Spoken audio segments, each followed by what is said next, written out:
দেখো বন্ধুরা,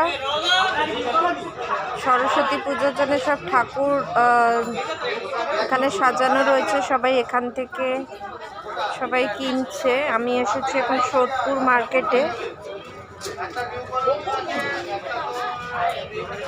সাদা ঠাকুরটা অপূর্ব লাগছে দেখতে।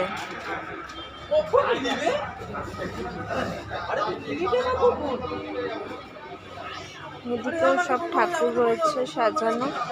কাল যেহেতু পুজো, ওই জন্য এখানে ঠাকুর সাজানো রয়েছে।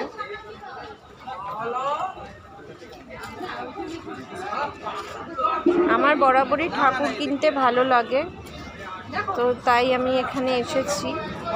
একটা কাজেই এসেছিলাম, দেখলাম এখানে ঠাকুরগুলো দেখতে ভালো লাগছে, তো একটু দাঁড়িয়েই পড়লাম।